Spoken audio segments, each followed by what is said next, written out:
Bokeh is a term that was initially used in photography, and it refers to an interesting effect that happens when part of the image or the entire image are out of focus. When there are lights in those out of focus areas, oftentimes they show up as glowing circles or orbs, which can look very beautiful. And because this effect is so interesting, many painters started finding different ways to recreate this effect in their work. It really provides this ethereal, magical vibe to pieces. In today's video, I'm going to be sharing my method for creating this effect using simple tools that I have at home. All right, let's jump in. I do want to share about the objects or tools that I have with me, specifically for the bokeh effect. And I also want to provide some tips for success that are quite important if you want this to work. These are just a few objects that I found in my studio, and I just made sure that these objects had a circular flat plane to them, and that the size of this circle that they would be helping me create would stay within a certain range of sizes. You definitely don't want to go too large,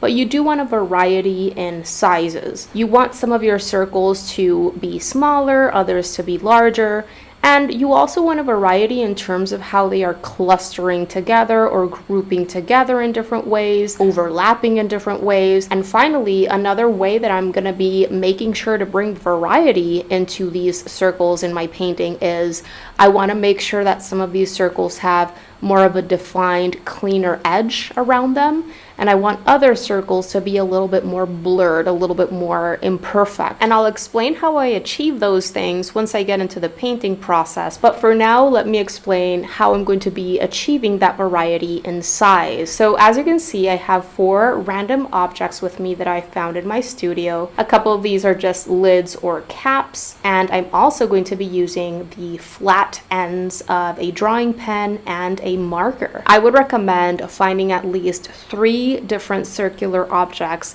that you can use in slightly different sizes. And what we're going to be doing is we're going to be tightly wrapping our absorbent towel that we usually have on hand when painting with watercolor right over that flat circular plane in your objects. And you're going to be pressing down that object with that absorbent towel wrapped around it firmly over your watercolor paint while it's still wet, so that the absorbent towel lifts up some of that color and reveals some of that paper under that paint. Now, I will say these towels work very well for this technique because they are relatively thin and they are untextured. If I were to use this method with a thicker towel that has a lot of texture to it, most likely than not, the outer edges of those circles are not going to be as clean and defined. And one last tip that I want to make sure to mention here, which is very, very important if you want this to work, as you are pressing down and doing your lifting,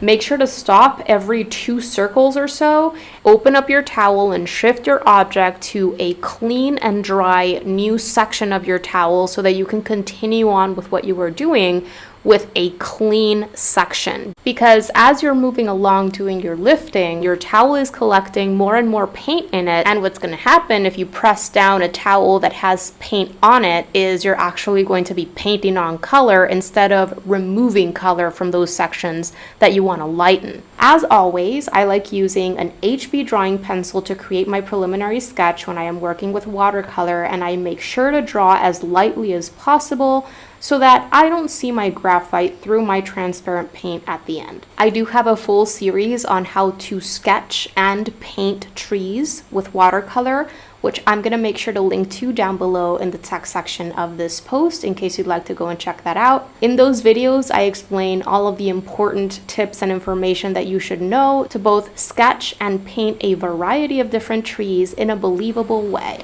Right here, I'm just continuing to work on my tree sketch, focusing on developing irregularity and asymmetry throughout, and also making sure that both the main tree trunk as well as the branches are tapered. I want the base of my tree trunk to look a little bit wider and thinner as I make my way up. I want those final points in those branches that are farthest away from the tree trunk to start getting more and more narrow as they make their way out until I get a nice pointy tip.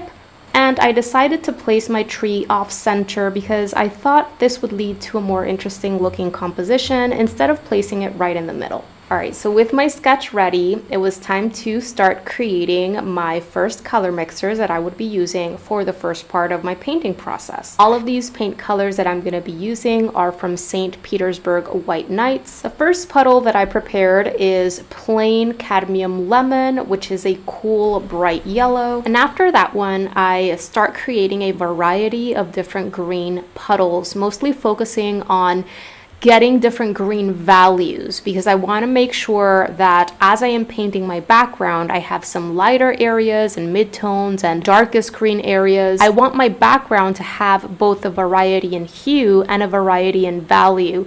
This is going to provide more dimension and interest to the piece. First, I created a lighter green by mixing together Russian green with my cadmium lemon, and that lightest green is heavier on the yellow. I'm going to be creating a second lighter green mixture that is also a combo of both lemony yellow and my Russian green, only that second one is going to be a little bit heavier on the green, making it a slightly darker green. And my darkest green is going to be a mixture of Russian green and a little bit of Payne's gray, which is a cool blue biased gray. Whatever colors it is that you decide to go with for these yellows and green mixtures, make sure that you know the colors that you're going to be bringing into your mixtures, because you don't want to spend too long making more of this or that color as you're moving along painting your background, because things are going to start drying on you if you hesitate or if you take too long,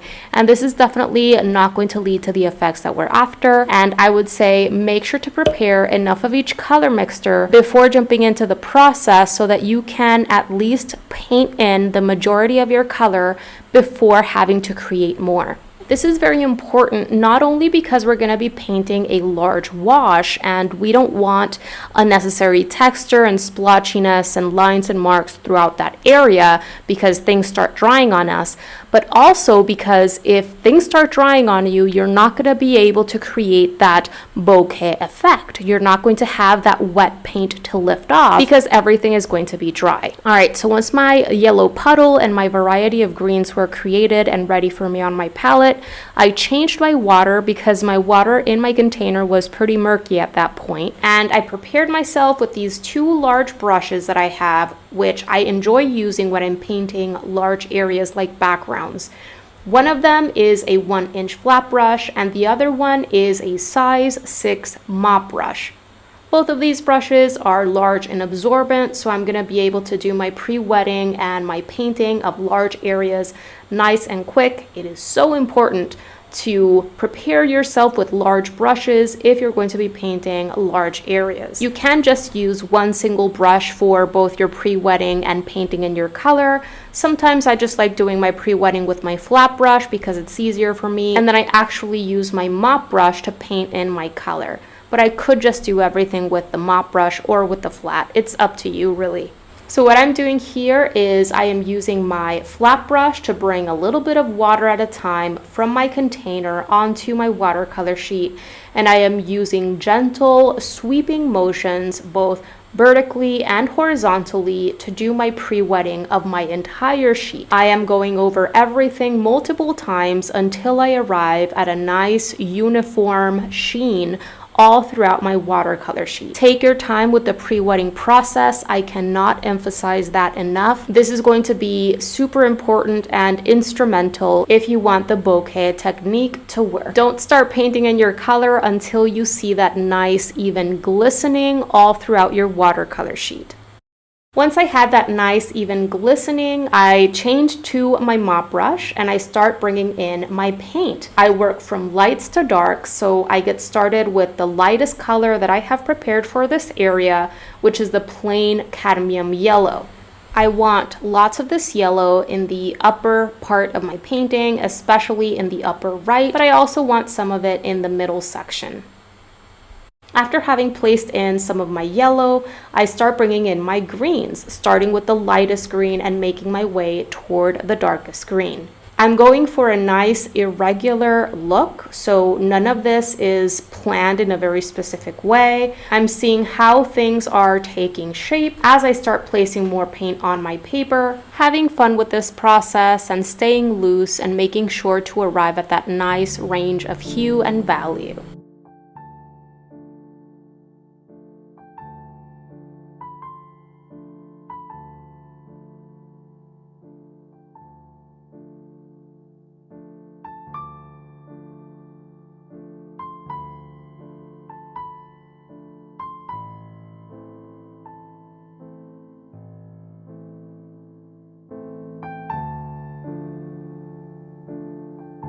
Once I feel I've placed enough paint, I do a little bit of shifting around, angling my cutting mat toward one direction or another direction so that I can use gravity to my advantage to create softer gradients and effects. You're going to see me absorb some of that excess water and beadage that is collecting along the edges of my masking tape as I continue shifting my supportive mat around.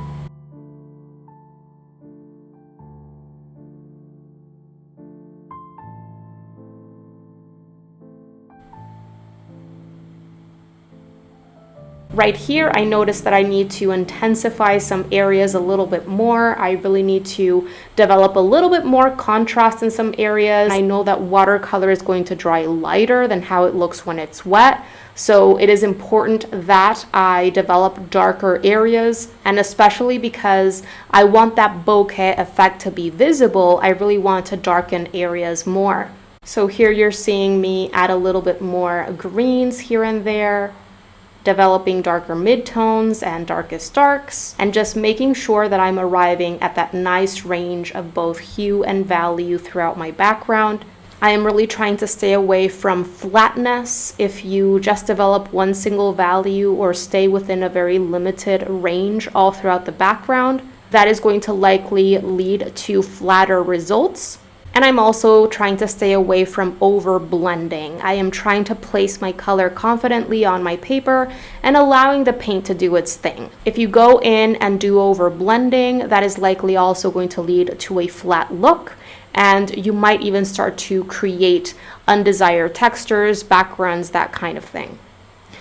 Okay, so doing a little bit more exploration here with my tilting, angling my board in different ways and using gravity to my advantage, soaking up some of that excess beadage that is collecting along the edge of my masking tape before moving forward.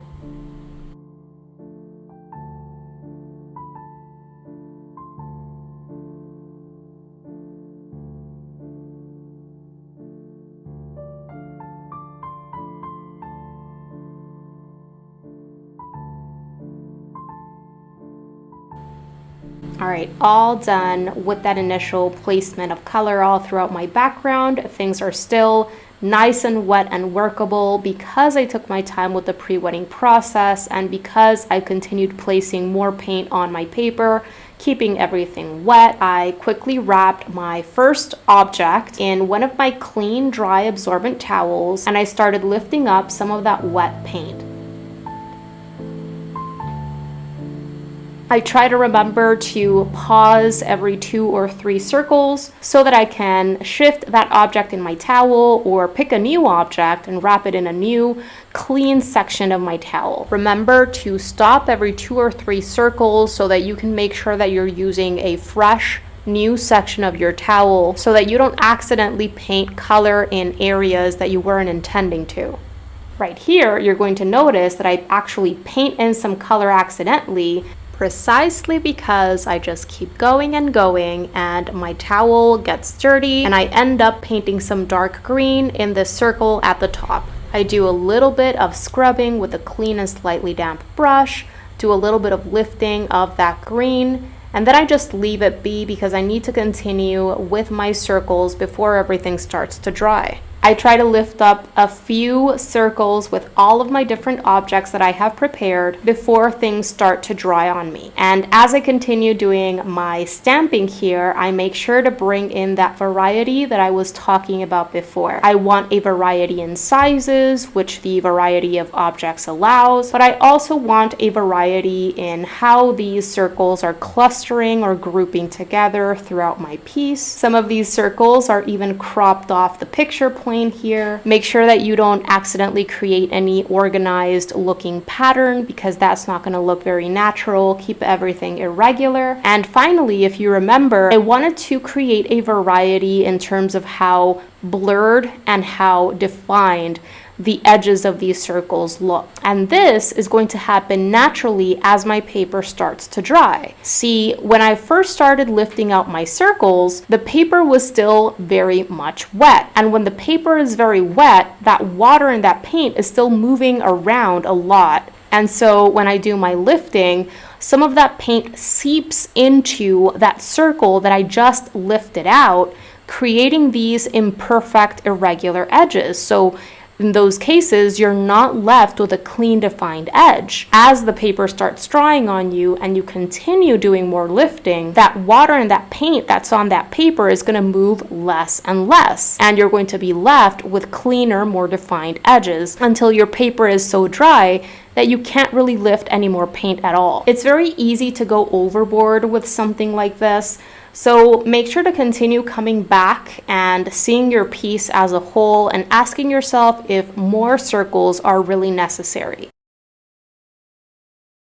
All right, I'm almost done here. I think this is a good amount of circles. And because my paper is still wet, and because my paper is still partially wet, I decide to go in and add a little bit more texture with the splattering technique. If your paper has already dried and you can't do any splattering right now, don't worry, because we're going to be doing more splattering at the end of this process using white gouache and also green watercolor. So for this, I bring in a paintbrush and just a little bit of water from my container and use my index finger of my left hand to flick those paintbrush bristles on my watercolor sheet, and this creates little teeny tiny blooms that add a very nice visual texture to the piece. When those little teeny tiny drops of water get splattered on that drying paint, the water disturbs that drying paint, pushing it out and creating a little bloom. Once I was done with my splattering, it was time to allow everything to dry completely so that we can move on to the next part of the process, which is going to be painting the tree. It's going to be very important that you're able to see your line work when you're painting the tree. So if you can no longer see some of your branches that you sketched out or any part of your tree really, go ahead and sketch that in again with your HB pencil before moving forward. For this, I prepared 3 different browns for myself on my mixing palette. My first brown is just plain raw sienna, which is a light golden beige brown. That's going to help me create lighter brown values. I also prepared a middle of the range brown, which is just plain burnt sienna with water added in. And I created a darker brown color mixture by mixing together burnt sienna and a little bit of my Payne's gray. And that is going to help me create darker brown values. I'm going to be using my 1-inch flat brush to paint in the main tree trunk first, always starting with my lightest color, and you can even see how that lightest raw sienna color is used in a very pale, watered down state so that I can build toward the darker browns. Notice how I am holding my flat brush and how I am using my paintbrush to help me create a texture throughout the tree. I am using my brush in a vertical position and using short strokes and almost an up and down scribbling motion to develop a little bit of wood texture as I continue developing my values as well. I also make sure to leave irregular slivers of paper unpainted where that green is left shining through from under the brown, which also helps me describe that wood texture. But notice how those shapes are very irregular and abstract. They don't look like perfect lines or anything like that.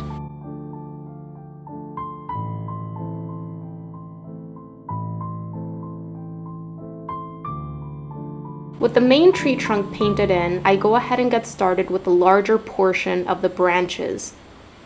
And I continue using my large 1-inch flat brush for this until the branches become so narrow that it's important for me to change to a smaller brush. So I pick up 2 round brushes, a size 4 and a size 0. I quickly continue with those browns, picking up the bead that I left with my 1-inch flat brush and just making my way out. I switch to my size 0 round brush once I feel that that smaller brush is more appropriate. I want to make sure that the outermost sections of those branches look very, very thin and almost disappear at that point there. So that smallest brush is going to be helpful for that. I continue having both of these round brushes on hand so that I can change between them as I go. And I try to work quickly so that I can continue picking up that bead that I left after having painted in that slightly larger portion. And this way I can pick up that bead and make my way out and not be left with defined edges around those shapes that I'm painting in.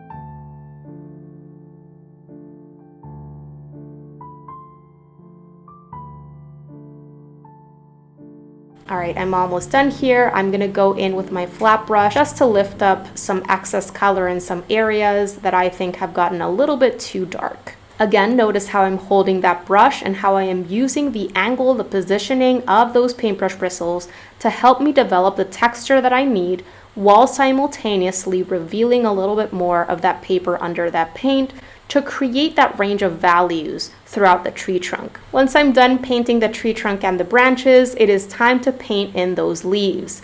And for my leaves, I switched on over to an oval brush, also known as a cat's tongue brush. I find this brush helpful when I am painting leaves and also little flowers that are seen at a faraway distance. I'm going in loosely and just using the tip of this brush, which is triangular in shape, to help me quickly create those leaf shapes. I'm barely moving the paintbrush at all and just touching the tip of my paintbrush to my paper. You can also use a little bit of a scribbling motion if you want to create more irregular shapes and maybe a fuller look to these leaves.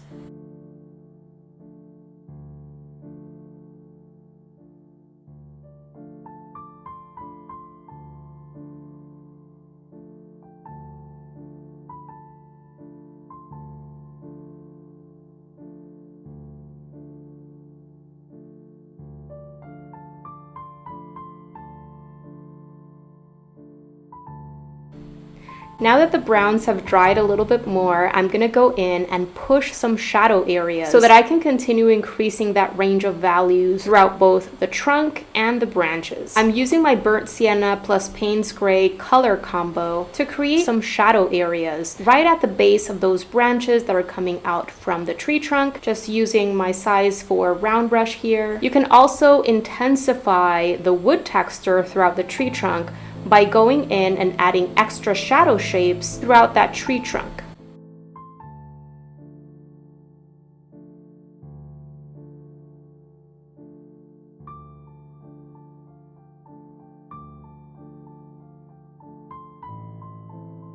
And here I decide to go back to my flat brush so that the shape of that brush can help me create very narrow, elongated shadow shapes along the bottom edges of those smaller branches. And by this point, my leaves are pretty much completely dry, especially because I painted them on dry paper. So I can go in and create darker green leaves and really increase that tonal range in the leaves as well for a bit of a more realistic look.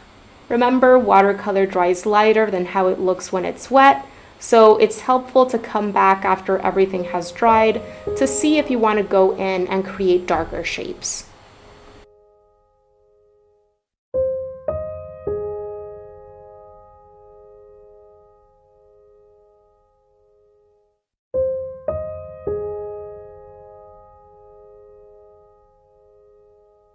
We're in the last part of the process here, and this is actually optional. If you like how your bokeh effect looks without the white gouache, then leave it as is. I just wanted to explain how I would personally approach creating even lighter circles and more defined circles using white gouache. So I placed a little bit of my permanent white designer's gouache from Winsor & Newton on this mixing palette that I use for gouache, and using my size 4 round brush, I added a little bit of water into that gouache to thin it down just a bit because gouache is pretty thick straight out of the tube. And then I just picked out a few circles from the ones that I had already created that I wanted to brighten and create highlights with. But you can also add in entirely new circles as well. You don't have to paint over the circles that you already created. You're going to notice that this really makes the piece pop because you're increasing that range of values in the circles. You're adding those lightest lights.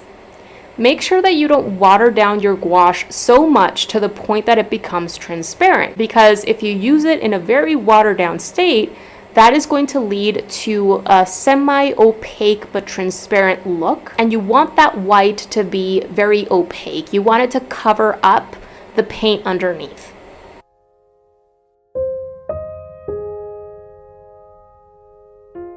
Once I was happy with the amount of brightest circles, I finish up by doing some splattering using both my white gouache, and I also do some extra splattering with my green watercolor. If you're going to be adding in this final splattering, I would highly recommend testing out your splattering technique on a scrap piece of paper before adding it to your piece. Especially when it comes to the gouache, you want to make sure to get that consistency right. I just take a little bit of that paint and use the index finger of my non-dominant hand to do some flicking over those sections of my painting where I want this extra texture.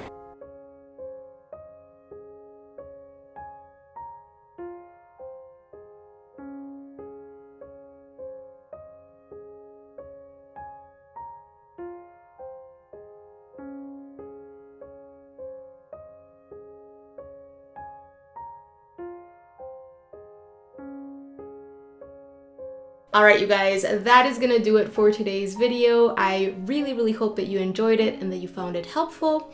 And if you did, pretty please make sure to give this video a thumbs up because it really helps support the work that I am doing here on YouTube and helps others get to know about my channel. Thank you so much for watching today. Don't forget to subscribe and click on that little bell so that you can be notified of when I share my new videos, which happens every single week.